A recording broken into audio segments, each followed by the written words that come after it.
All right, we're back. Graveyard Shift Movie Podcast, episode number 112. And Jesus. yeah, we've done a couple. First off, let's address something real fast. If I sound different, maybe I've spent a lot of time out in the sun recently, so maybe I'm a little Why would that hoarse. make you sound different? Oh, Maybe I'm a little hoarse. And secondly, there's no video on this one because computer problems again. you So, told me. I would have turned on my video. well, I didn't think about it. Yeah. nah, it's fine. Um, but anyway, this week we're doing what we were supposed to do last week. And then stuff happened and we didn't do it last week. And then the week we are doing it, my computer broke. So the first week of the Child's Play marathon, we aren't even having, my beautiful face and your Discord profile picture up there. but there might still We be. might still. There Mm. that's not going to be in there. There might still be like clips and stuff. I'm sure there's going to be pictures. I'll spice it up, but I'm working on my fucking weird editing software that this laptop has as well. But anyway, we're talk about Child's Play from 1988, the OG to kick off the Child's Play marathon. This movie would then go in to spawn a TV show, 7 sequels or 6 sequels. I'm sure there's been a fucking video game of some sort at some point. Can't you play as Chucky in like Dead by Daylight nowadays too? No. Oh, that's the one I character mean, they haven't added. They've added like everybody, and they don't have him. it's because that franchise is pretty active, so they can get it cheap. You know what? With I that being I never said, thought about they've that. Yeah. yeah, but that being said, they put Stranger Things in, so Yeah. I don't know. Yeah. It is weird to think that out of all the horror franchise, well, I guess besides maybe Halloween, that Chucky nowadays is like the most active of all the slasher guys. I guess Halloween and Leather pops up every now and then, and Jason's been in limbo for fucking 15 years or something. And we ain't gonna talk about the last Nightmare on Elm Street movie, but anyway, here to talk about Child's Play, and it's Child's Play. I think it's a very good first movie, if that makes sense. I think it's one of the better first movies in all of these series that we'll eventually cover. I think it's better than Halloween. What? It's crazy. Yeah. I don't know. Like, I let's well, do the rankings problem and stuff. is I said that and I was like, it's better than the first Halloween, and then I was about to go to the only other series we watched, but I was like, well, it's not better than Texas Chainsaw Massacre, so then I only had one example. It's not. Yeah, they um, do the classic mistake in this movie, I think. But yeah, I'm gonna give it a I like 7. it. I like it. I still like it. It does. The movie's like an hour 20 or something, but it does feel a little long towards the end. So but but yeah, I think there's room for improvement. I have a feeling that Child's Play 2 is gonna be my favorite throughout the series. It's been a long time since I watched these, but that's my prediction. But I'm starting us off with a 7, Tyler, for the first movie in the Child's Play franchise. What are you giving this? Oh, also keep in mind when we talk about shit, I watched this movie 3 weeks ago, so I'm gonna be relying on you for stuff. Oh, I mean, I watched it 10 years ago, so I don't even know. Oh yeah. No, I watched it today Yeah. because I'm a G. Wouldn't do that to you. Um, I'm going to give it. I think a seven's good. Like for Yeah. its time. I mean, other than Puppet Master, there's really no like toys coming to life kind of thing. There was that Twilight episode. Yeah. Not When did Twilight. what is the fucking movie with like the small soldiers? Is that it? with the where like the GI Joes are the bad guys and the monsters. Yeah, that was like mid '90s though. I like that movie. That was pretty good. Yeah. With the Gorgonites and stuff. Yeah, sure. Man, it's been a long time since I watched that one too. But not a horror film, but yeah. No, yeah, could be a little scary, maybe a little spooky. Anyway, all right. Well, hey, spoiler warning for Child's Play. I know most of you probably haven't seen it, but if you haven't, we're gonna ruin everything about it. So you've been warned. First off, all right. Yeah. No, you just were saying first off. Oh, I thought you were coming in with something hot as well. First off, I don't know what's first off. I swear 3 weeks ago, Tyler, I had something I was going to kick us off with, and I was like, all right, maybe if I just say first off, it'll come back to me. I got no idea. All right. So the movie starts. Okay, yeah. With a chase scene between the evil guy from Lord of the Rings. Yes, he was the evil guy in the Lord of the Rings. He was also the spoiler, the kid who kills himself in One Flew Over the Cuckoo's Nest. Yes, but he looks much uglier now. Oh, I thought he looked cool as fuck as Charles Lee Ray. He was okay, but he was like a handsome man in the original movie, One Flew Over the Cuckoo's Nest. Yeah, he bangs a cripple lady in Deadwood too. I don't think cripple lady is the proper terminology we're supposed to use. Well, she was fucking crippled. Maybe. What do you want? Disabled, maybe? Yeah. Listen, what does the plaque say? Handicap? Alright, well, he fucked a handicap lady. There you go. Like, that's better than calling them cripples. Like, I guess. Listen, no, I don't need you getting all PC on me in here, alright? Anyways. Yeah. It was a crazy scene, which just showed off 80s cops in the beginning of this movie. Because at one point a van drives off, and instead of the guy going after the dude in the street with a gun shooting people, the cop just drives past them and chases the van. And I was like, what the hell is going on? Yeah. Also, poor Charles gets fucking left behind by his homie Eddie Caputo. Classic name. Probably the best name in all of the Child's Play series. Better than Chucky. Eddie Caputo. What? Charles Lee Ray? He only has a good name? No, it's fine, but compared to Eddie Caputo.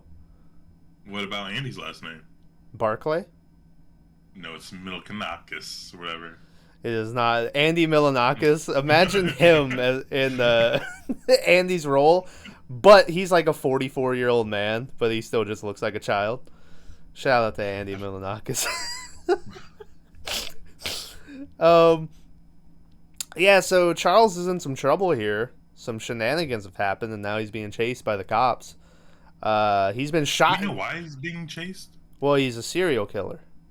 Yeah, he's a strangler, but like, yeah, they never say why or how or if I remember right, I think in the show, spoiler, in the show, I'm pretty sure they show that Tiffany sets him up and like tips the cops off on where he's gonna be because she gets pissed at him. So, Tiffany hasn't been introduced yet. She'll be introduced in the 4th movie. But yeah, I'm pretty sure that she's the one that was like, hey, the Strangler's gonna be here. I think they were robbing some shit, and she tipped them off, because that's why they had the whole getaway with Eddie Caputo and shit. But either way, yeah, the cops catch him. They've shot him in the leg. So he goes, I do love his, when he goes over to Eddie, and Eddie goes driving off, and he's like, oh God, please, no, you gotta be kidding me. Like, I love that scene. And so he's looking around, and his only place to hide is inside of a children's toy store. So that's exactly where he goes. He goes into the toy store.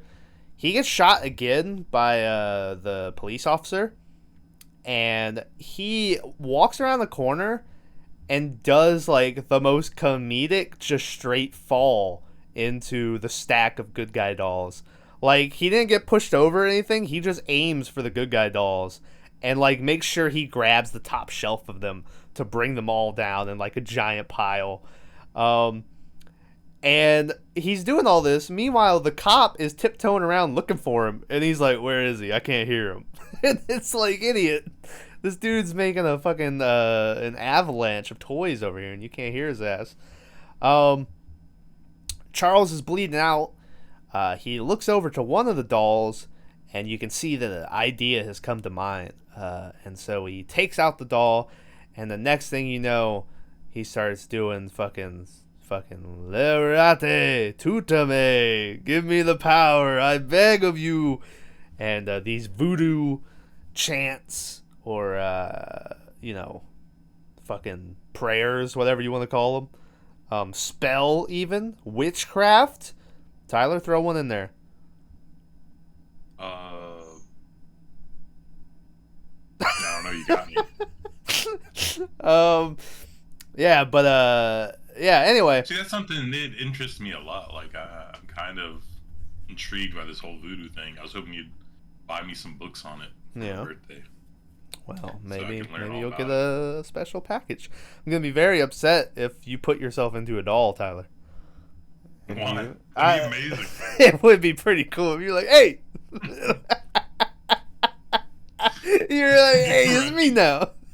I take it back. I want you to do that immediately. I'm buying you the voodoo stuff. It's like, yeah, like we can just do it, right? Like it's just it's easy. You gotta read this book. You just read it. You're good. Yeah, that's that's how you do shit. Eventually, after all the storm clouds and stuff like go out of the sky and shit, the cop. And the explosion. Yeah. Oh yeah. I'm sorry. I forgot about the giant lightning bolt that blows up the store. But then somehow magically, when the cop goes through the mess, he finds Charles Lee Ray, and like his body's completely intact still, and the doll's perfectly fine. And somehow back in the box. He did it himself. Yeah, he climbed into. Well, I wonder, because one of my biggest things about this movie is they build up sort of the reveal of Chucky, and I wonder if he's able to do shit from the very beginning, or if the reason why he's sort of talking to Andy and making Andy carry him around some is because like he doesn't have full function yet, like it has to come to him over time. But I think that was just their way of like getting around having to make a puppet walk around for fucking a whole movie. Is to just later have on Andy. In the movie, is that a puppet or is that like a little? They totally have a little person challenged. play him at some points. Like the one scene where Andy tricks him to stabbing like the pillow on his bed, and as he's running out, you see like Chucky look over at him, and if you freeze frame it on that, it's the most evil looking. It's just a dude in a costume, like looking over at Andy. But yeah, they find Charles Lee Ray, and he is dead. And that is how the movie begins. The next morning, we're introduced to who will be our main character for the next 2 movies. He's the main character 2 and 3. And then he'll... Yeah? This kid is the most annoying fucking kid on the planet. Like, I'm hoping he gets a lot better in the second one. Because in this one, he was like, come on, Mom. Listen, he was like 5. I know, and it might just be me being like a just curmudgeon old man, but like I was like, well, this kid just shut up. And the mom was like this wholesome goody two shoes lady, in like the middle of New York or wherever they are. New York. Something. But she's like, I'll just go they're check in the homeless camps. They're in Chicago. Okay, I don't. That was that's just they're in Chicago. That was it. Yeah, so we're introduced to Andy, and our first scene with Andy is him just overflowing a bowl of cereal with milk, just dumping like lumps of sugar onto it. He's got toast in the toaster that's completely burnt, and he just throws like a slab of fucking butter on there. And he's watching the commercial for some good guy dolls, and he's like, wow, as he's watching it. So I will say, Andy's a little shithead breakfast and making a mess and shit, but he is doing it with good intentions. He's making it for like his mom, his breakfast in bed for the mom, even though he's doing it also because it's his birthday and he just wants to wake her up early. So he's like, well, if I bring her some breakfast, that'll get her up. So he gives the breakfast to his mom. He's like, can we open birthday presents now? And she's like, yeah, we sure can. So they walk into the living room, and as they're going to open up their presents, in the background, I always love movie making like this, where it's very simple and it's done a lot, but it never ceases to like not entertain me or to where I don't like it. Which is the fact that they have a news telecast on in the background about the body of Charles Lee Ray, the Strangler, was killed last night. And they just sort of ignore it, and like then the mom just turns the TV off. I always like when movies do shit like that, where it's just like background information that is important to the story. I believe that's also the first time you hear Charles Lee Ray. The name is on that telecast. I don't think the cop says like Charles Lee Ray, come out. I think he does. I think when he goes into the toy store, he's like, Charles Lee Ray, there's no way out of this. Maybe or something. So yeah, as they open up the presents, and at first he pulls out, what does he pull out? Like some socks or some underwear? He opens a box that is exactly the shape of a good guy doll. Yeah. And it's a pair of jeans. Yeah. And I was like, why do they have that big ass box with that one pair of jeans? Yeah. Well, then you can tell, because the mom is doing like one of them trick things where she's like, oh, you thought it was going to be something else. So she pulls out another gift, but it ends up being like good guy doll accessories. And later on, those accessories will come back to play in a big way, because I believe that's where the good guy doll's toolkit. Okay, right? But yeah, it's the toolkit, but it also has a knife in there. That's the knife that Chucky uses forever. Also comes with a gun, but they don't have it. Yeah.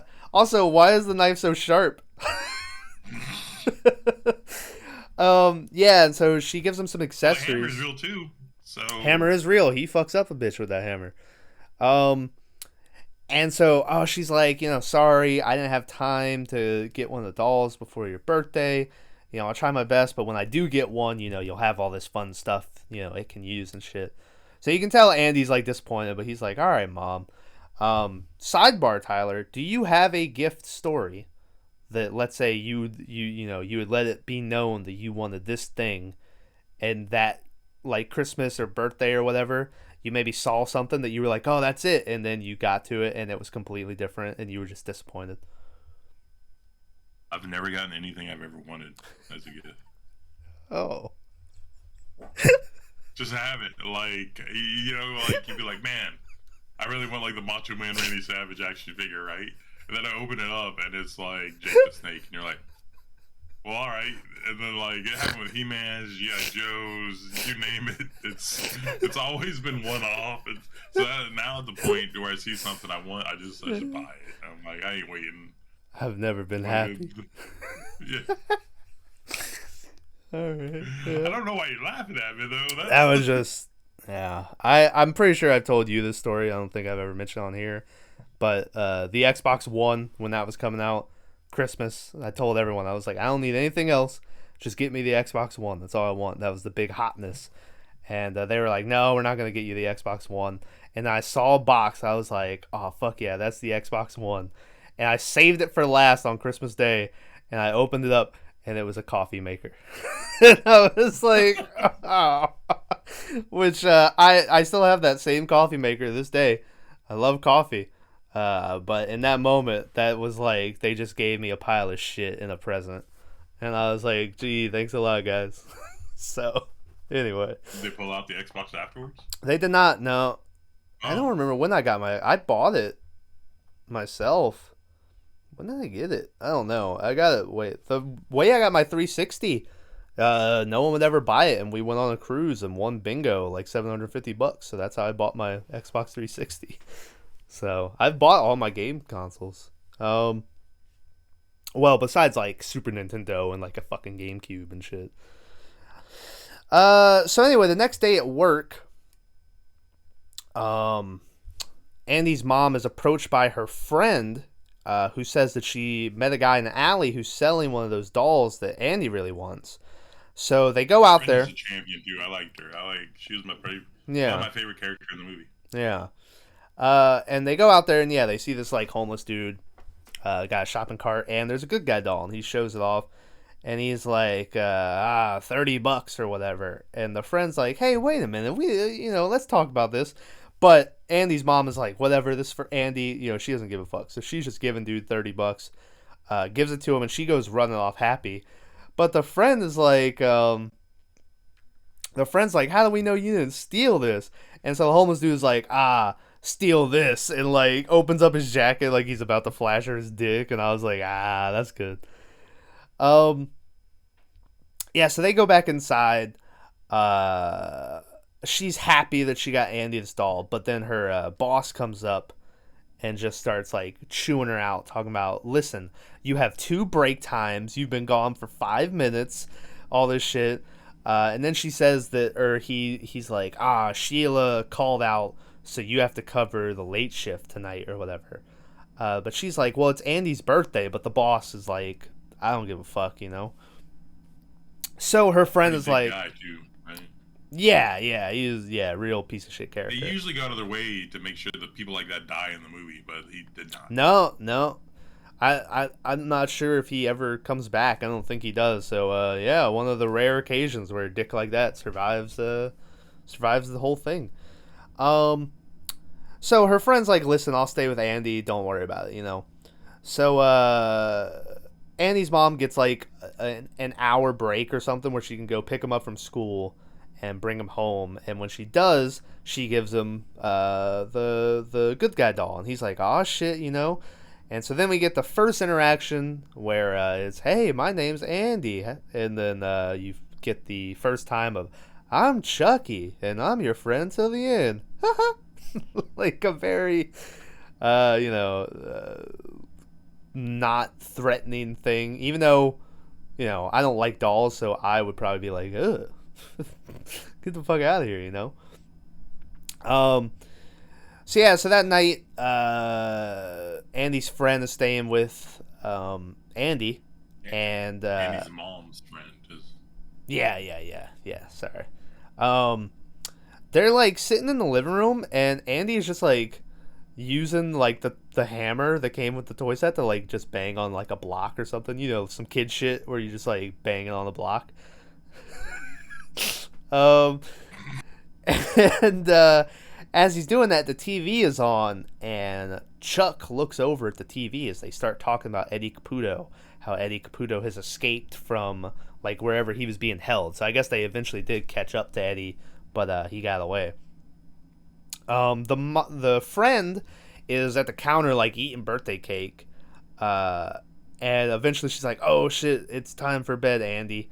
And he's like, I don't want to, and she's like, no, you need to go to bed. And then Andy like leans over to Chucky, and Chucky's like whispering something in his ear, and I just let where it's like, Chucky says he wants to watch the 9:00 news.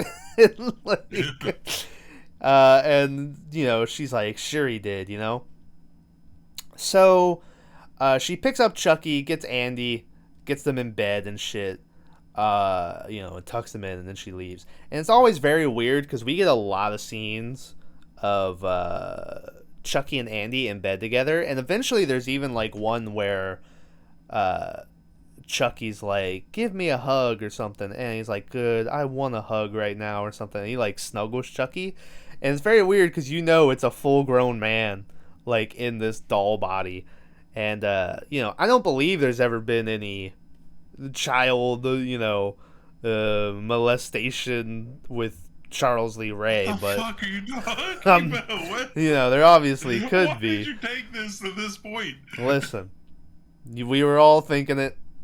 It was weird. It was an innocent hug between a kid and his doll. Like a serial killer in the body of his doll. If he had his own kids and he hugged them, would you be like, rapist? Yeah. No.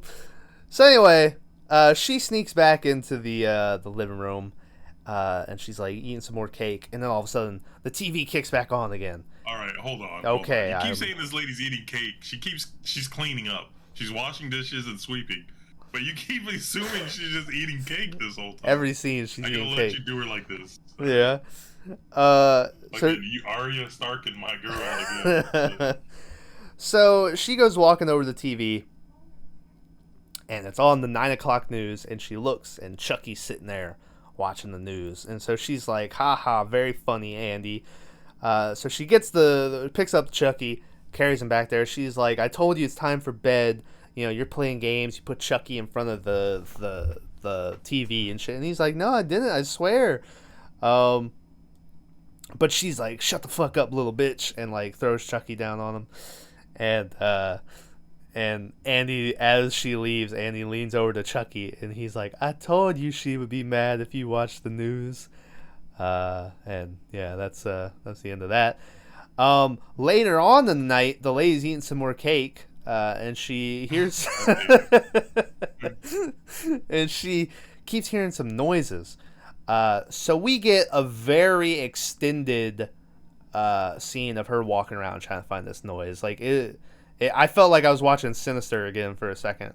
It was like 5 minutes of her walking around this small apartment looking for a noise. And so she's looking around. We get a couple scenes of like you can see Chucky sort of in the background, like run by the hallways and shit. And then the next thing you know, Chucky walks up, and he's got the hammer from the accessory toy kit, and he gives her just a fucking wallop on the head that somehow manages to knock her about 15 feet back and out the window and turn her body full 180 in air. So she falls face first onto a truck that's waiting down below. It's a very famous, iconic scene from the series of the first kill. This bitch getting knocked out the window. With, once again, like we said, a hammer that came in a doll accessory kit. So, I don't know what type of fucking toys these kids were playing with back then. But, it's that hardcore shit. I think not then, before that, but like even the chemistry sets had uranium in them. Yeah. And stuff like that. So, it's not not out of the realm of possibilities that it was a real fucking ball-peen hammer or whatever, right? I mean, they were selling ovens. Yeah. Yeah. But wasn't it like maybe because the Easy Bake was around for a long time. Did they ever dumb it down? Because by the time I got one, wasn't it just like it was just a hot light bulb or something? I mean, you're a grown-ass man who's always been a man. Why did you get an Easy Bake oven?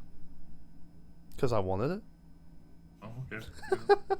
I thought it'd be cool. I was a little fat kid and wanted to make pizzas and brownies. What do you mean? What do you mean was? Oh. But it's always been just a heat lamp. It's always just been a light bulb. Yeah. Right. So it wasn't like a real oven. I think I made cookies in it one time. I think that might have been the only thing I ever made in it. But I mean, for my 9th birthday, I got a gun. So they did stuff differently back then. So okay. It was a little 22. That was like normal back in the day for like country people. Yeah. Little pea shooters, single action, bolt action 22. Yeah.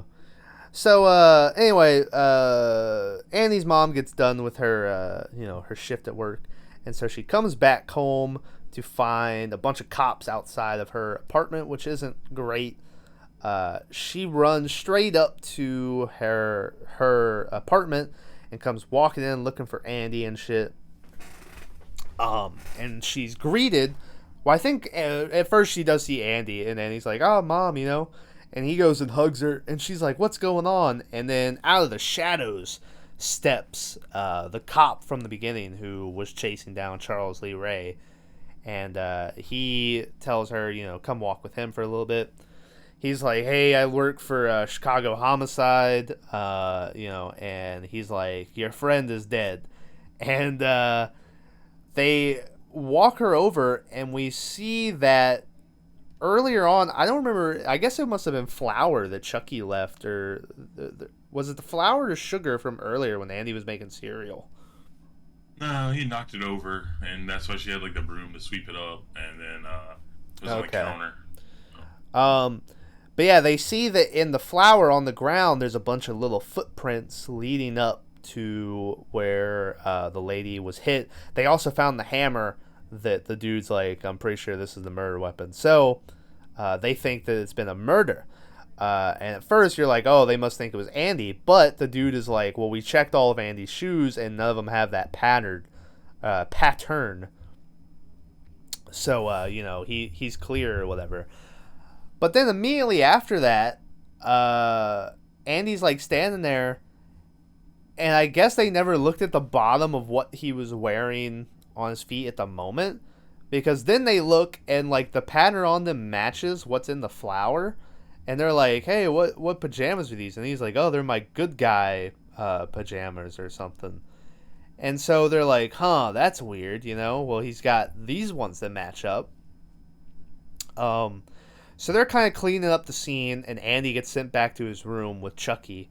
And as he's laying in bed, I almost wish they didn't zoom in on it, because Andy's just sort of laying there, and next to him, Chucky's sitting there, and you can see that on his shoe is the flour, and I was like, oh shit, look at that, he's got the flour on his feet.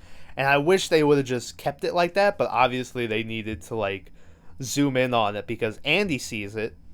And so he goes running out, and I know you're talking about this kid's annoying or whatever, but man, it's cute as fuck when he goes running out there, and he's like, I know who did it, and they're like, who? And he's like, Chucky.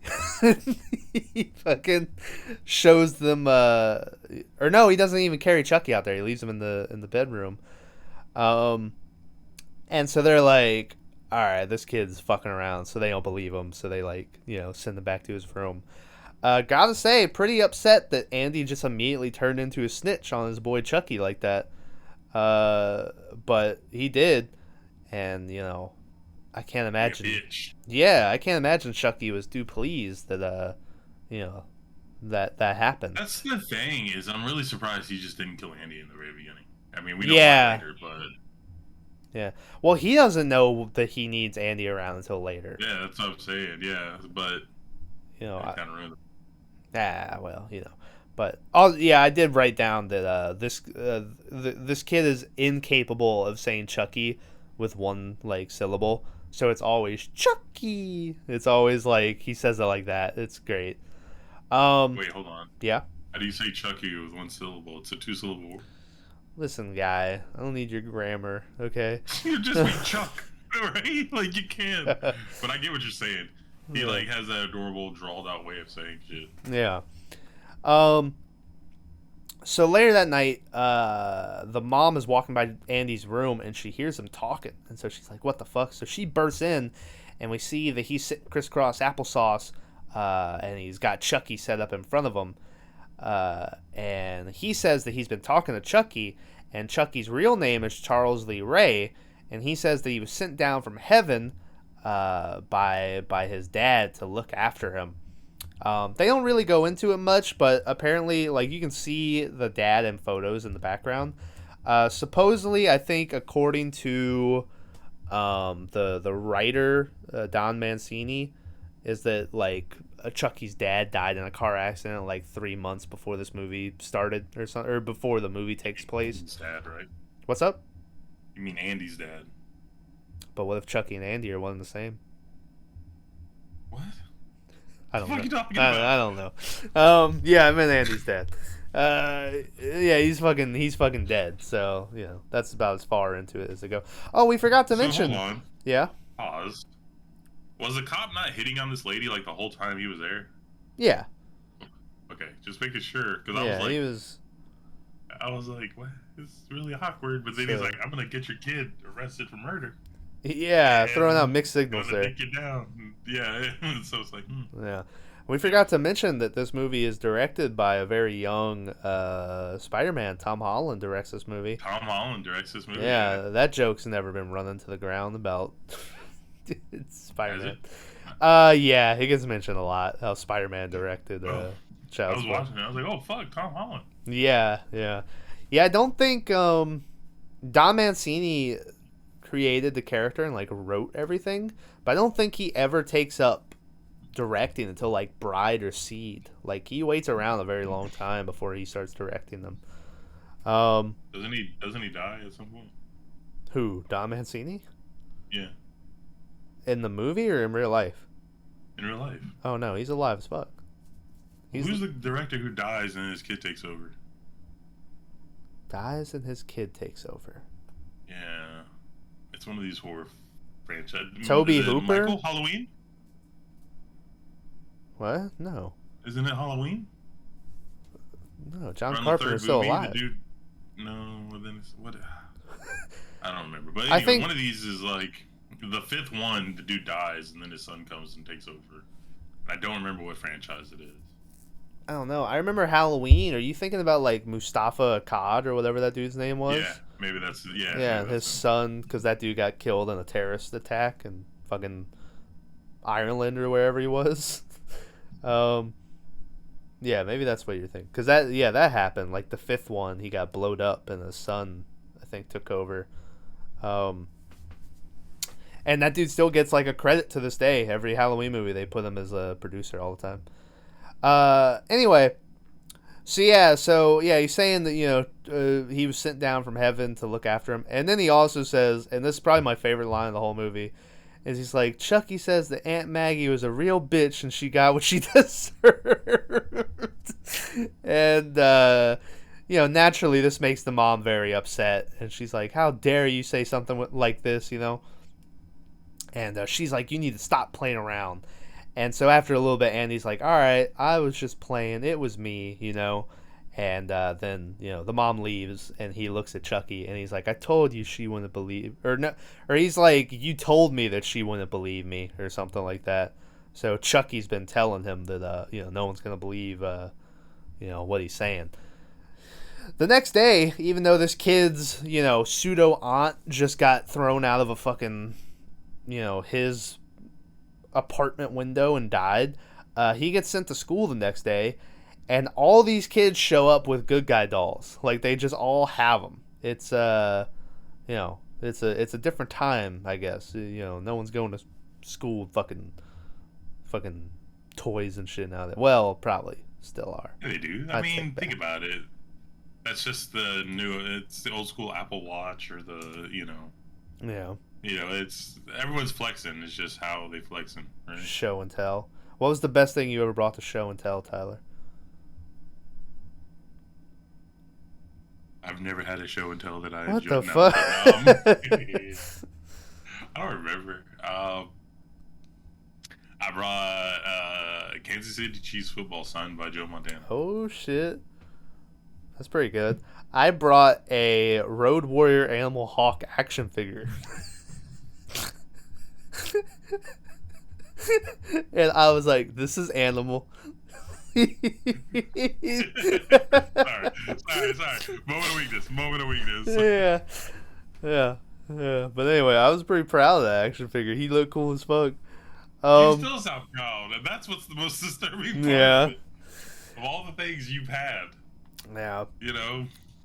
That he's still around somewhere. I'll have to dig him up, show him off. He's dead. He died. He did die. 2 years ago. Yeah. So anyway. God damn. What are these jokes? I don't even know if you mean them. You're just hitting gold. So, they get dropped off at school, and then Andy pulls a Thomas and just slips out the back, and I was like, that's my boy. Very just, yeah. Very weird to just watch Andy, like, get on a train and just, like, pass all these, like, crackheads and shit on the street with his good guy doll that's the same size as him, and he's just in the middle of nowhere and stuff, and every now and then he'll keep leaning down, and Chucky will, like, whisper something in his ear. And eventually they wind up just, like, in the middle of nowhere where there's just, like, this random trap house sitting there. And we'll find out in a second that this is where Eddie Caputo is hiding out. And Chucky knows about it because obviously I think this was, this was their safe house. This was their plan. So this is where Eddie Caputo is hiding out.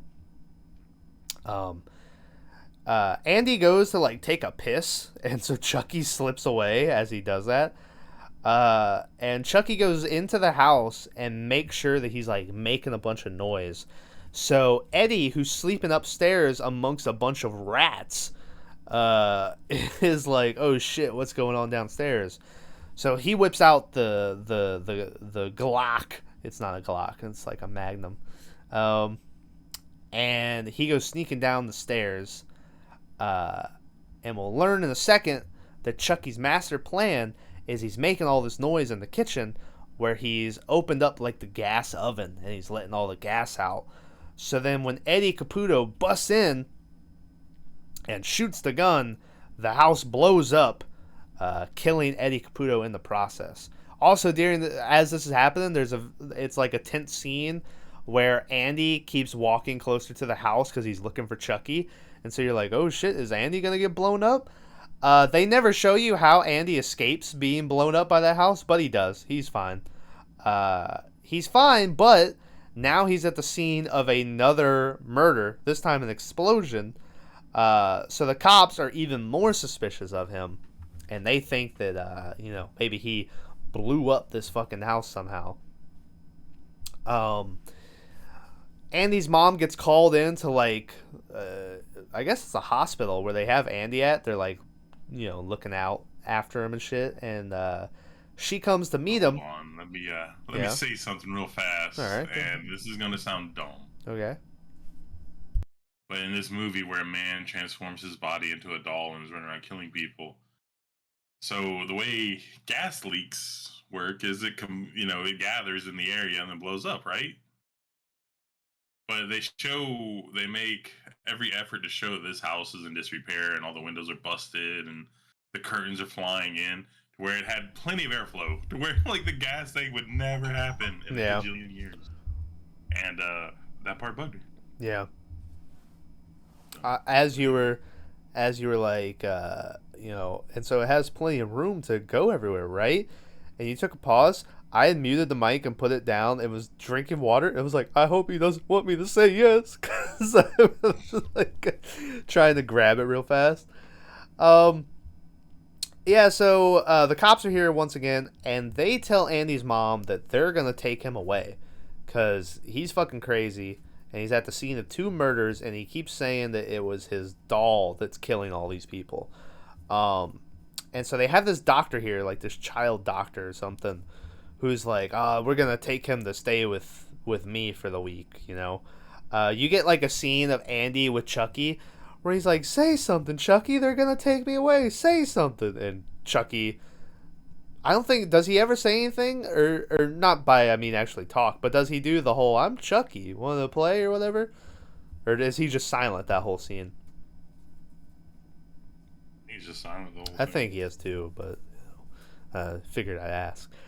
So that night, Andy's mom is home alone with Chuck. And, she's upset. Her son's at some fucking crazy hospital. Her friend's dead.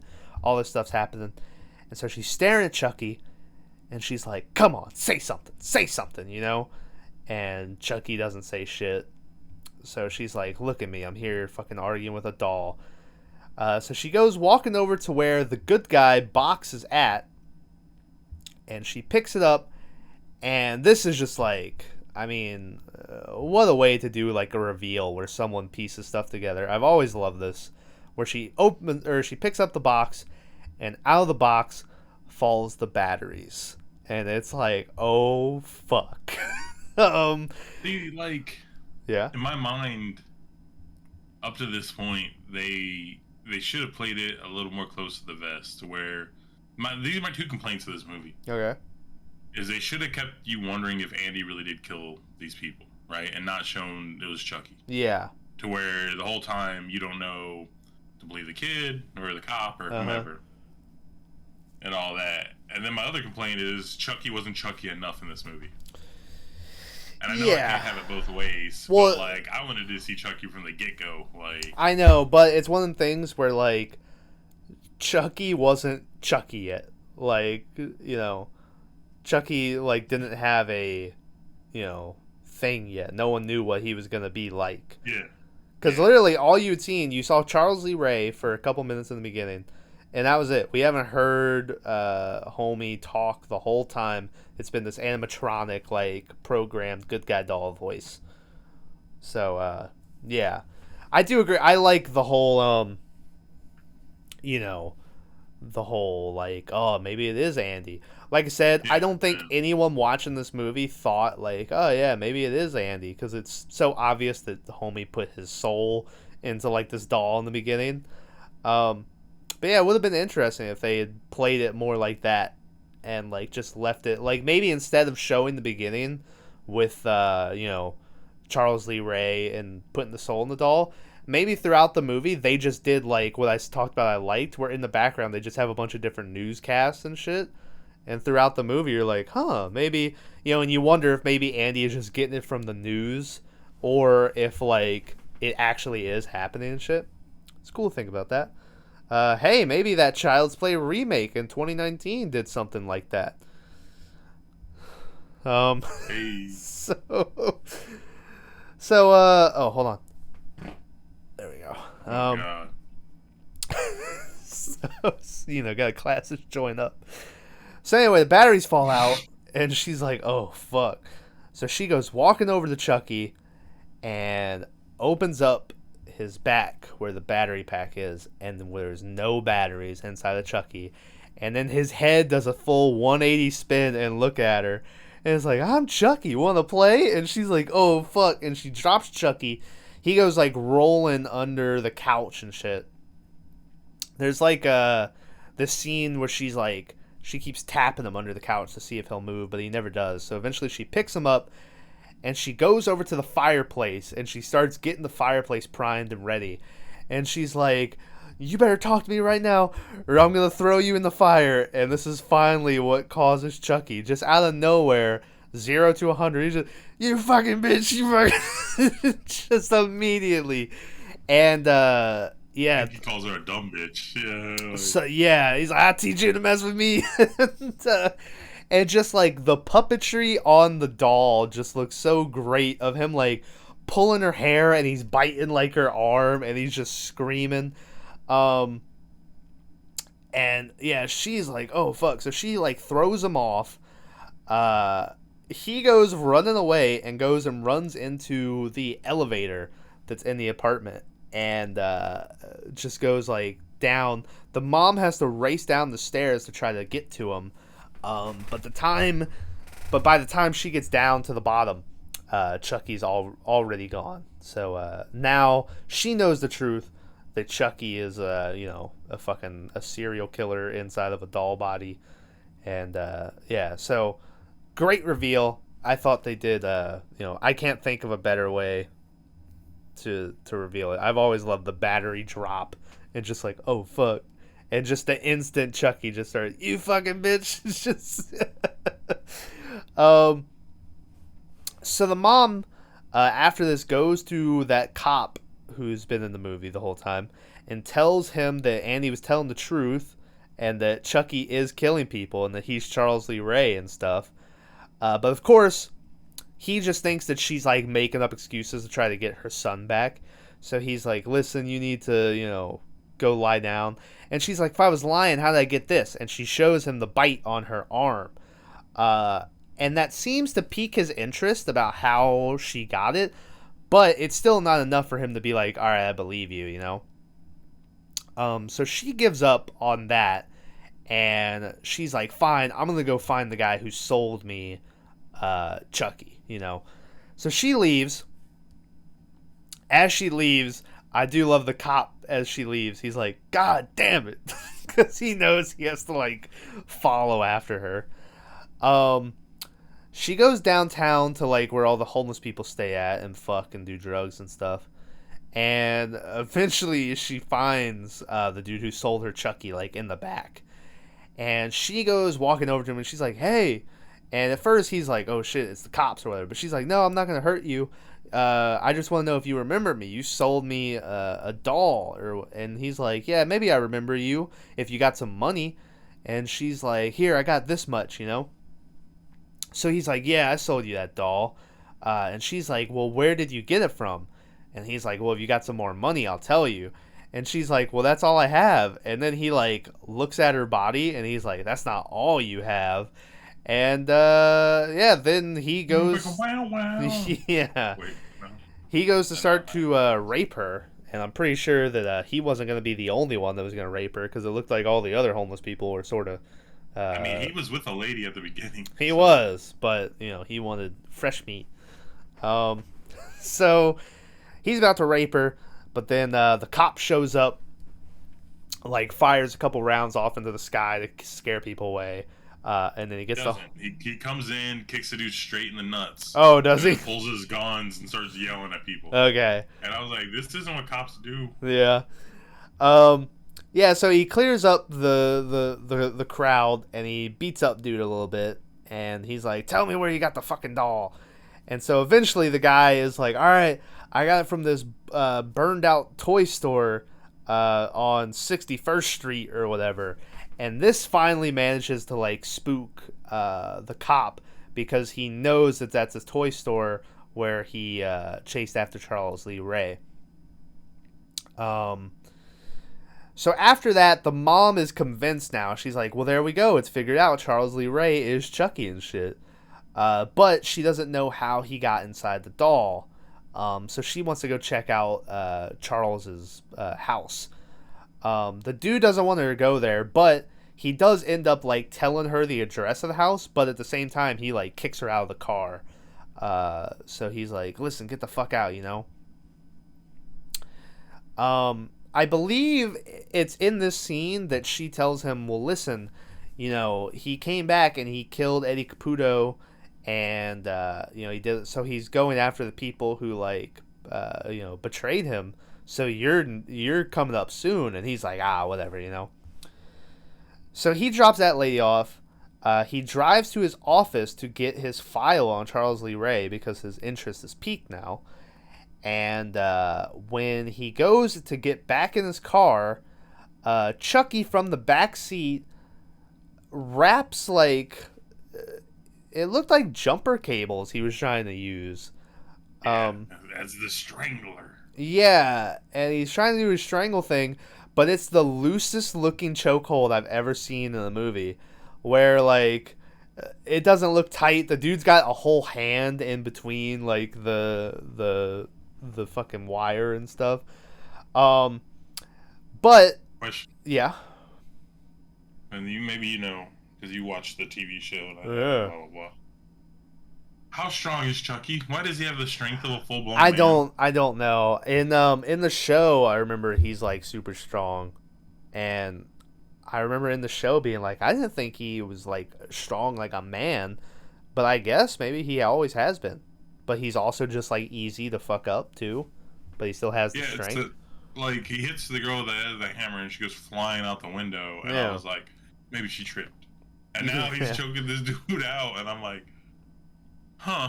Yeah. And I was like, it's a doll. Like, he only weighs 2 pounds. That's so always like that much force. That's always the thing with Chucky, is everyone's just like, well, it's a doll. It's like, how just fucking kick it, And At least with Annabelle, they were like, no, like the doll doesn't come for you; it just kills you with like demon whatever, Yeah. So he's trying to choke him. It's not working. The dude's driving. So then Chucky starts stabbing through the seat, and the dude's like, oh shit, So he's like trying to dodge that, and then eventually Chucky crawls under the seat, and we get like the comedic, like he's stabbing up through it to like near dude's dick, and the dude's like, oh fuck, Chucky goes down to the gas pedal and mashes it, so they're flooring it. Dude's trying to kick Chucky away, but he's not successful, and eventually they end up crashing and flipping the car. And for some reason, instead of Chucky killing the guy while he's knocked unconscious, I don't know how long he was knocked unconscious, but he was. Instead of just killing him when he's unconscious, he waits until the guy wakes up to start running around like the car and scaring him and stuff. And eventually, the guy lands the first clean shot on Chucky that we'll get through the series. And I always love every time they shoot Chucky, he just goes flying 1,000 miles back, like in slow mo every time. It's great. So he shoots Chucky, and that causes Chucky to like fucking run away and shit.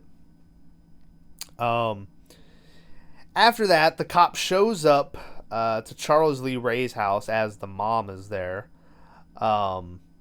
And they look around at all this shit, and there's like paintings of like this black dude and Charles Lee Ray like knelt down at his feet, and just all this crazy shit. And eventually they find like all these voodoo books, and they find this hangout where I don't remember the name of the guy who taught the voodoo stuff, but it's where Don or something. It was a really basic name. Something like that, but it's where Charles Lee Ray learned about all this voodoo shit. So right after that, we cut over to that guy's house, and he's walking around, and the next thing you know, Chucky's there, and Chucky's like, "Hey, get a load of me," you know? And he's here first to be like, "Hey, that shit really worked. Look at this. I'm in the fucking doll body," you know? But he's also upset because he's like, "Look at this. I'm starting to bleed." I don't remember how he described it, but basically, as the guy tells him, yeah. No, he was like, "I thought I was invincible. I thought nothing would hurt. Oh, yeah. I got shot. And let me tell you, it hurt." It hurt, yeah. And so the guy tells him that no, the longer he stays inside of this body, the more human it becomes. He basically just becomes this doll. And Chucky's like, "Well, that's not gonna do. How the fuck do I get out of this body, you know?" And the guy's like, "I'm sorry. I can't teach you, or I can't tell you that. You are an abomination." Even though he's literally the one that told him, "Hey, this is how you do this." So he did exactly what the guy told him to do, and now the guy's like, "Oh, how dare you," you know?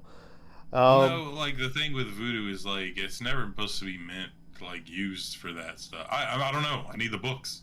We're gonna get them. I'm putting you in the doll, motherfucker.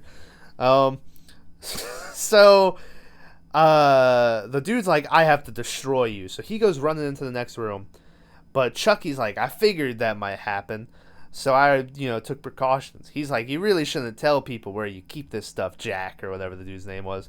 And we see that he's holding a voodoo doll, and he takes the arm and he snaps it in half. And the guy's like, "Oh," and he's like, "Tell me how to get out of this body," but he won't do it. So Chucky snaps the leg now. And finally, the dude's like, all right, I'll tell you. And we learn that the only way for Chucky to get out of his body is to possess the body of the first human that he revealed his true self to. So Chucky has a great line where he's like, "I got a date with a 12-year-old boy," or whatever. Once again, molestation. 6-year-old boy, not 12-year-old. 6-year-old? That's even worse. Gross, Tyler. So he's like, "All right, thanks a lot, Chuck." That's not his name. Fucking Bill, whatever they called him. I don't remember that. And then he takes the knife and he fucking stabs him. And he's like, "All right, see you later." By the time Andy's mom and the cop get to the place, the guy is like dead. He's dying. He tells them that Chucky was here. He's gonna take Andy or whatever. Or I guess he doesn't know. But he's just like, "Oh, he was here. He killed me. He's looking for someone to put his body into." And then they're like, "Well, how do we kill him?" And the guy's like, "You have to destroy the ha." And they're like, "What's the ha?" And he's like, "The heart." And then he's like, "All right, I'm dead now," and he dies. So they're like, "Oh shit, we need to get to Andy." Chucky must be, going after Andy. So we finally cut over to Andy, who we haven't seen since he was taken away to go to that hospital. Thank God. Wow, don't do Andy like that. And we see Andy, and he's in this little child prison cell. And he looks over, and we see Chucky, like, climbing the stairs to the building outside. And Andy's like, "Hey, Chucky's coming to get me, you know. But the doctor dude's standing there, and he's like, you need to calm down. No one's coming, Andy. Chucky sneaks into the building, and he manages to steal the keys to all the doors and shit.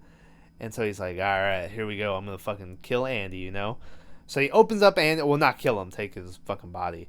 So he opens up the door to Andy's cell, and he sees like Andy sleeping on the bed. So he goes crawling up on the bed.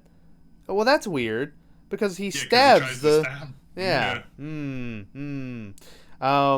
Yeah. So he stabs the bed, but it ends up being a pillow, and Andy fucking got him. He pops up at the door, and he's like, "Got you, bitch!" And he closes the door on him. But Chucky just slips out the bars of the window, and he escapes out of that room. Andy is on the run now from all the doctors and shit trying to keep him, because they think he's insane. He winds up in this medical room where he finds like a scalpel and stuff, and he's like backing up, looking around and stuff, and he just keeps tripping over everything. And he just cannot keep his footing. And eventually the doctor busts in, and he's like, come on, Andy, no one's here. We're going to get you back in your room. And he's taking out a needle to, stab him in the butt and put him to sleep. But Chucky comes up behind him and stabs him in the back of the knee. And then he takes, like, the electroshock therapy fucking thing and puts it on the guy's head. And just keeps fucking zapping him until, like, he's bleeding from his eyes and, like, just, all fucked up. And he kills the doctor. The cop and the mom finally get to the hospital, and they see like a whole bunch of shit's gone down, and so they're asking around, and a little girl tells them that Chucky was here looking for Andy and stuff, and Andy apparently ran away from the hospital. So the mom is like, well, he must have gone home, because I always told him to go home if he was ever in trouble. So they head back to the apartments. We cut over to Chucky, who is in an elevator with this elderly couple, and the woman is just like staring at Chucky, and she's like, someone left their doll in here, and the dude's like, well, leave it alone, they'll be coming back to look for it. And so as they're getting off, she's like, oh, that's an ugly doll. And then the elevator's going up, and you just hear Chucky go, fuck you. Pretty good. Yeah, it's like, good. Fuck you. Yeah. Like me and Bags' tagline. Yeah. Used to do it at work all the time. So Andy, we go up and we see that Andy is in fact back in the apartment. And then Chucky just decides to fucking do a Santa impression, and he comes down through the fireplace. And he goes chasing Andy around the apartment. And Andy has like this little toy baseball bat. And he's like, what's up? I'm sure it's a toy. Like, maybe it's just a baseball bat. I mean, they use it. Yeah, they use it like 17 times. They do. And he plans on using it on Chucky. But Chucky manages to get the baseball bat away from Andy. And then he misses, doesn't he? Yeah. And Chucky just rocks Andy's shit and knocks him out. Chuck starts to do the spell again to put his soul into Andy's body. But the cop and the mom manage to show up and stop him just in time. Chucky... Does his eyes change color? Do they turn white at that point? It's really maybe. Weird because it's like, I didn't know if it was just my non-color seeing eyes. I don't know. I know that his eyes definitely turn colors as he becomes more human. Like, they become people eyes instead of just doll eyes. Or, doll parts, like that whole song. I am doll eyes. Yeah. We really want you. Anyway, man, she killed Kurt Cobain. Best thing Kurt Cobain ever did. What? Fuck that lady? Courtney Love, yeah. Yeah. His biggest hit. Yeah. So sorry. Cop dude goes looking around for Chucky, but Chucky manages to surprise him and come up behind him and hit him in the head once again with a baseball bat and fucking knock him out. He hits him in the liver. Yeah, he hits him in the stomach charges first. Him and he goes, ah! Yeah. Um, and as he's knocked out, he's gonna like go and start bashing his head in. You see him raising up the bat again, but the mom shows up and shoots Chucky, and he's like ah, and then he turns his attention on her. So he goes chasing after them. They eventually do they just like step out of the way and he runs into the fireplace themselves, or do they somehow get him and throw him in the fireplace? I think the mom throws him in there and locks him in with the little Okay. thing. I don't know what you call it. Yeah, they eventually get him and they throw him in the fireplace and they put the little fireplace like fucking curtain or whatever you call this shit in front of the fireplace. And she's trying to reach for the matches but she can't. Chucky is just in the fireplace just like just like, just yelling. Andy eventually gets the match and he's about to go light it up, but Andy's like but Chucky goes, "But Andy, we're friends to the end." And then Andy's like, "This is the end, friend." And he throws in the match. Chucky goes up in fire, and he's screaming. He's just running around. It's just a scene of a doll, like the size of a child, running around on fire, just screaming. There's a great, like, behind-the-scenes story that's pretty famous at this point about how when they were recording this movie, God, what's Chucky's name? The guy. Fuck. What do you mean? The real guy, the voice. I don't know his name. I know his fucking name. Anyway, Brad Dourif. Brad Dourif. There you go.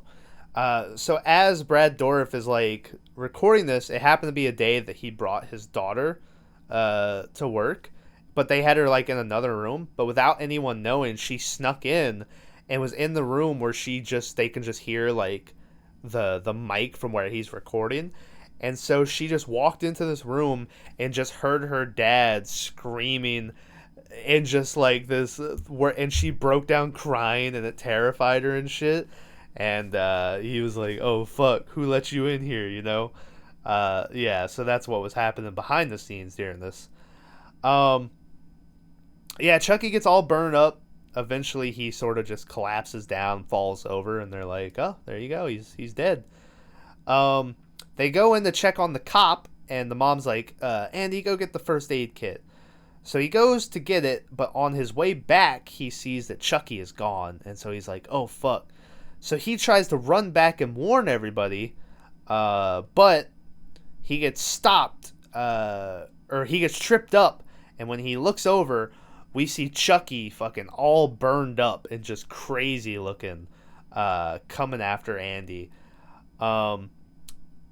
He's very slow, though, because he's all burnt up, so Andy and his mom stand at the end of the hall with a gun, and Chucky's just stalking towards them with a knife. And Andy's mom just ends up, like, shooting off his arm and shooting off his leg, and he's, like, crawling over to him. And then eventually she, like, shoots off his fucking head and shit.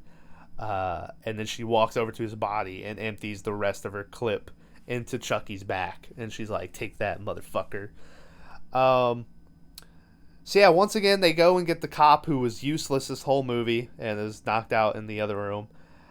And as they get him, a character that we haven't mentioned yet, the cop's buddy, who only pops up like twice in this whole movie, shows up.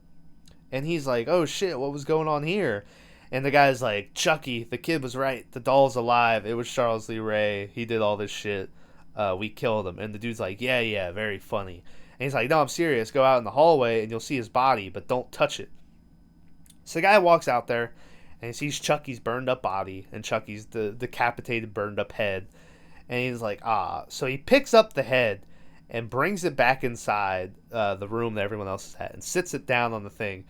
And he's like, "So you mean to tell me that this little ugly son of a bitch was really alive?" And he's like, "Come on, you must be fucking, have gone crazy." And then the next thing you know, out of the wall comes busting Chucky's just burned up body, what's left of him. and starts to like choke him with his little hand. And I love that Chucky's head is sitting there going, yeah, kill him, kill him. And he's trying to strangle him, but eventually he's able to throw off the body, and then they shoot him one final time, this time straight in the heart. And finally, Chucky gives, once again, another just, it's just great. Because it's so creepy, and, like, it's just a great line for Chucky to end on here. Where it's Brad Dourif's voice, but then it transfers into the doll voice again. Where he's like, I'm Chucky, wanna play? As he, like, dies or whatever. It's great. It's so good. So the first cop asks his friend who just showed up if he believes him now, and he says, yeah, I believe you, but now who's going to believe me? And they're like, oh, fuck. And so then they go walking out of the room, but Andy turns around to take one last look at Chucky as he's closing the door, and then there's just a random freeze frame. And that's how the movie ends, on this very weird random freeze frame of Andy. Oh, mine didn't have that. Yeah, mine did. I remember you saying something about the worst freeze frame of all time. It was just so weird. Yeah, it was just, 80s movies love their freeze frames though, so, I guess I should expect it. But anyway, that is Child's Play. This movie had a budget of $9 million, made a box office of $44 million. So, there you go. But, yeah, that's it. That's the movie that kicked it all off. And then, shit only got crazier and weirder from there. I think the next movie is still a full horror movie. And then 3, it sort of goes more into comedy. And by Bride and Seed, it's just like a full-on comedy. And then later, when we get to Cult and everything, that's when they bring it back around to being like a serious Chucky movie once again. But yeah, like I said, I think it's a very good first movie to kick off a series. Yeah. So, let's do best of, worst of, Tyler. For Child's Play. Fuck. My best of... I'm gonna say my best of is the reveal of Chucky. The whole battery's dropping out, and just the instant from just it's a doll to just Brad Dourif being like, you fucking cunt, I'll fucking kill you, you're gonna treat me like this, It's just so good. It's always such a great reveal. And so I'll go with that. My worst of...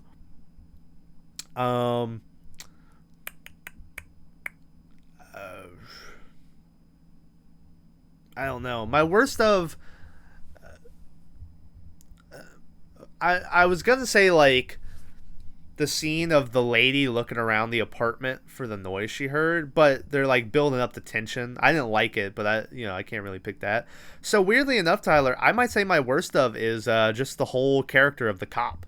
Like, he's so useless the whole movie. He saves that girl the one time from being raped. But besides that, the mom kind of figures out everything else on her by herself. Yeah, but that's like a whole thing, right? You got to have the guy who doesn't believe you. Yeah, and I don't remember how they write him off, because in the second one, I kind of think in the second one they say that he turned into a sleazebag and he started telling everyone, nah, she was the mom was crazy, because Andy's mom gets taken away to a mental asylum, and Andy winds up in a foster home because they think he's like this crazy kid who talked about this killer doll. I thought he got sent away to military school. Nah, that's 3. Oh. That's 3, and it's not the Andy from 1 and 2. It's like it's a more grown-up kid that they brought in. Thank God. I think that guy kind of sucks in that movie, though. But yeah, 3 does have the classic line that Chucky's gonna be a bro. So, look forward to that. But yeah, that's what I'll say for my best of, worst stuff. Tyler, what's yours? I think the movie is actually... Oh, Jesus, I can stop yawning and, talk normal. There's not really that many flaws. Like I said, there's things that I would have done differently, but I understand everything they did and why they did it. Yeah, I was very nitpicky on my worst of. Like I said, I think everything sort of works how it should. I think the worst part of the movie is him going to go get Eddie and get his revenge. And the only reason I say that is because, you know, the whole house blow up thing. Not even that. The whole little kid riding the bus in the middle of like downtown Chicago. Yeah. And a crime town, you know, like. Yeah. And I was just like, what? And we didn't really learn anything from it.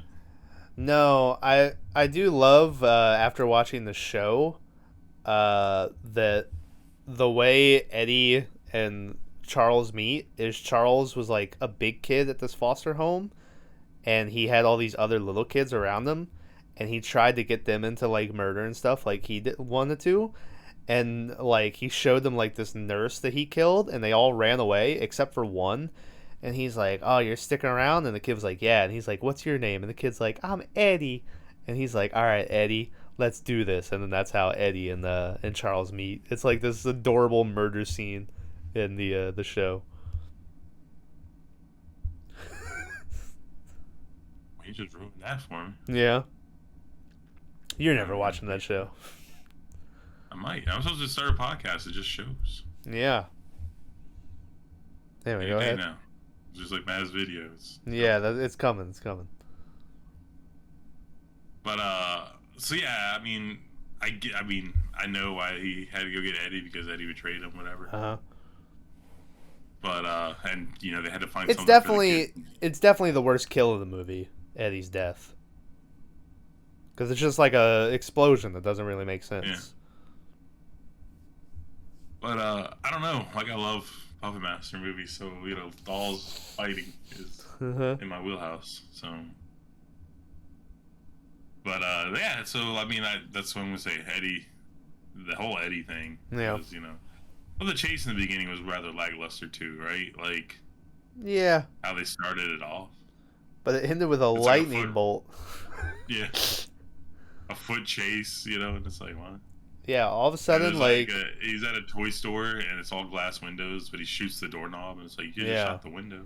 Yeah, Charles is like praying and he's like, please give me a sign that you hear anything. And then he just hears, ka-chow.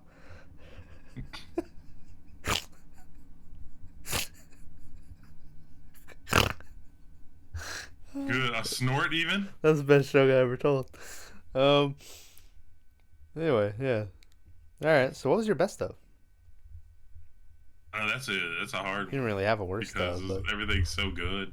Yeah. I don't know. I like lame jokes. So in the beginning, when the guy turns around and he has like rotten teeth and he's like, "Steal this," and yeah, he, like, the dick flash is good. Cock thrusts at her, and she's like, "I think I might have dated that guy." Yeah. Like I laughed at that. Yeah. And I'm ashamed of it, but you know, that's what it is. Yeah.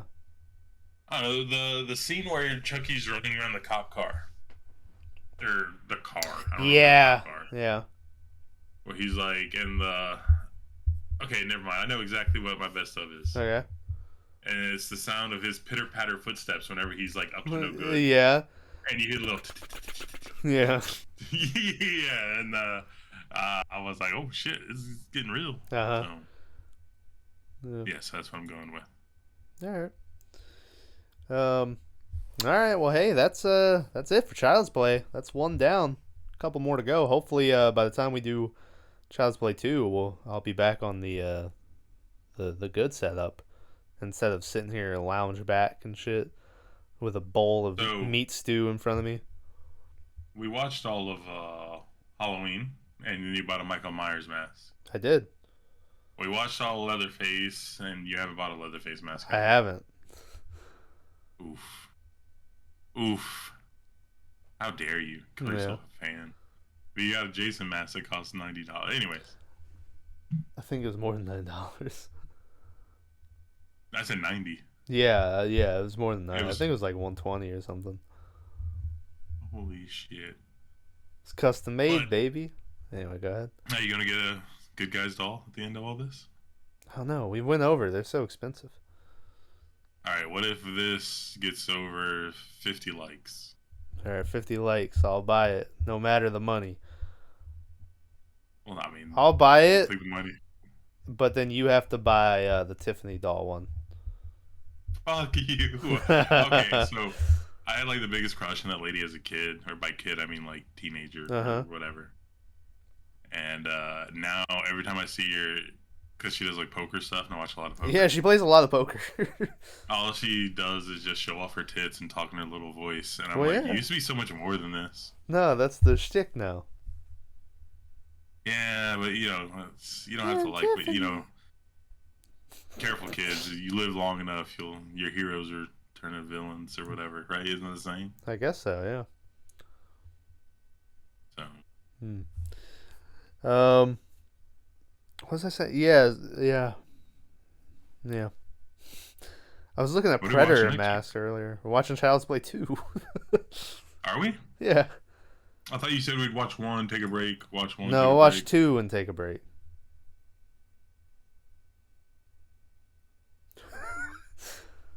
Yeah. I was trying to decide. No, yeah, next week's 2, and then we'll watch another movie. I was trying to decide if we wanted to do a overtime on Prey, or just kind of talk about it a little bit at the end here. Dude, I love that movie so much. I don't know why you didn't like it. It was fine. Well, it's not that you didn't like it, you just didn't think it lived up to the hype. Yeah, I don't know why everyone, I get the whole, like, this isn't why you liked it. I'm not saying you wouldn't like it because of this, but a lot of people really like it because, it's the first, like, native person led, like, blockbuster, and it's like almost all native cast, and there's a lot of native people really enjoy it because it's a. I think you know that would make me hate it more than like it. Yeah. Like in my weird mind, that would make me, because you're not giving someone a movie based on their skills, you're giving it based on what they were born into, right? Yeah, and so I get a lot of people are happy, and that's cool and everything. But yeah, the movie's not bad. The movie's fine. It's a very well made movie, but I don't know why everyone. And yeah, like you said, you really liked it. I was just like, it's fine. Like I said, I really like the Adrian Brody Predators movie that you haven't watched yet. So you should watch that one. But it's very good. We won't spoil anything, but. What, the Adrian Brody one or the Prey one? The Prey one. We won't spoil anything about the Adrian Brody one either. Yeah, because no one watched it either. So. What? What? Yeah. Also, it's amazing. Why? It's amazing how like Prey, I think, was the biggest like weekend release in Hulu history, or all this stuff, and it's one of them things where I get Prey and Predator are very technically horror movie. Like, Predator, I guess you could see as like, it's just a alien slasher movie in a jungle and stuff. And this one kind of too.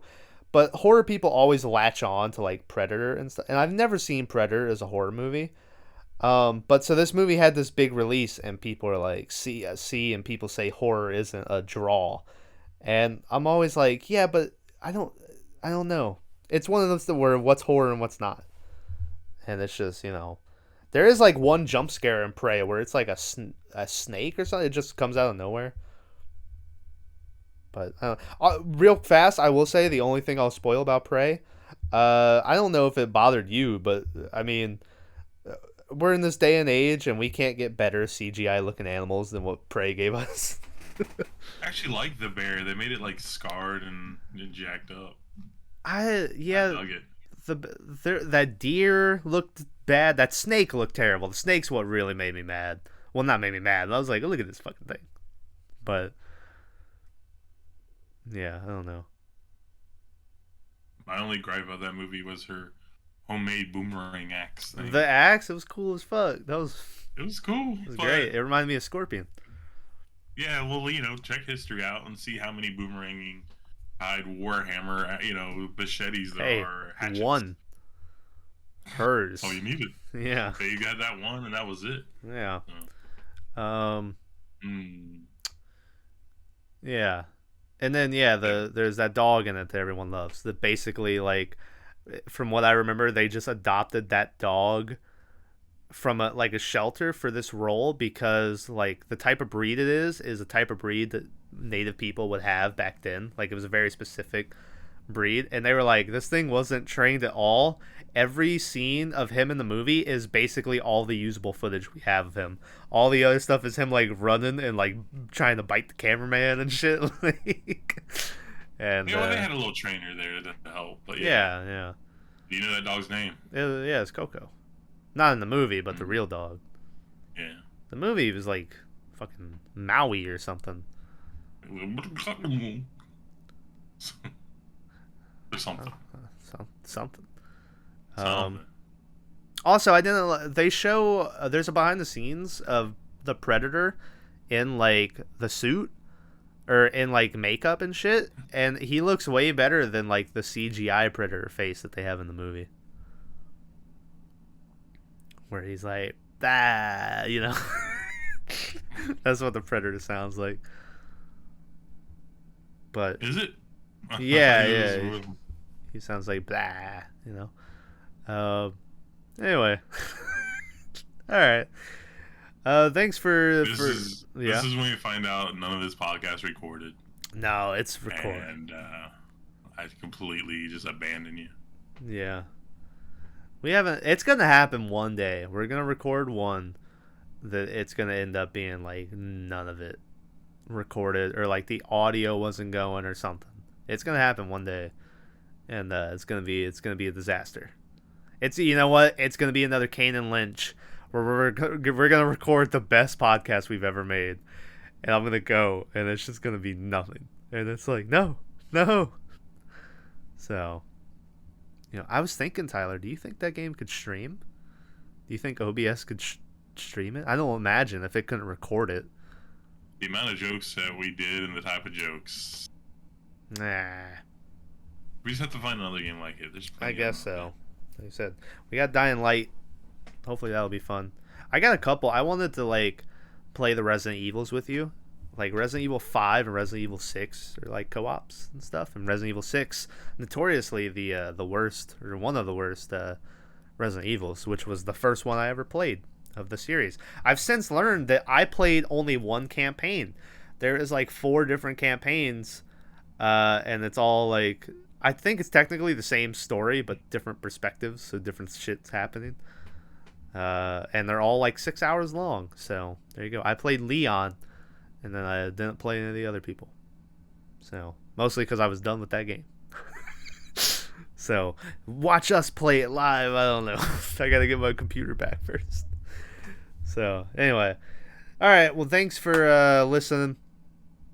Link to the gaming and everything. Gaming's been popping off recently. I had a best of year 4 made, but as I went through it, there was one clip where I fucked up the beginning of it, so you can't. It was the clip about the ham in the ass and stuff, or not the ham in the ass, the pineapple in the ass. But I left off the beginning part, so there's no context to it, and like it just doesn't make sense. So I was like, oh, I need to go back in. I was just gonna fix it, and it was gonna be fine. But then my computer broke, so I don't think the best of is gonna be out this week. I think this is gonna be the first week in like 2 months that I'm missing a video on the weekend. Kind of sad. We've been doing pretty good. I have like a 7 days video ready to go. Rocket League, the best of, but computer's broke. Well, I get my stuff Friday, so maybe it'll be fixed. But anyway, but link to all the different channels. Some shorts are coming out. I got them made. Their schedule will go up. I went through Halloween 5. It was a very fun podcast I was going through. Just stupid what we were talking about. Halloween 5? Yeah. That last short that went up, I was just remembering just the fucking Michael slamming into the back of the cop and like choking him on the radio, and it's just, yeah. So that was a fun one. Yeah, and so then next week, Child's Play 2, and then we'll take a break, and then we'll pick back up with Child's Play 3, which is Bag's favorite. Maybe we'll invite him back on to talk about Child's Play 3. But anyway, Tyler, you got anything you'd like to add before we wrap this up? I gotta take a shit. Jesus, no, none of that bombshell. All right. Well, yeah, thanks for listening. And we'll see you guys next week for Child's Play 2. Chucky's back, and he's coming to get you. Like that?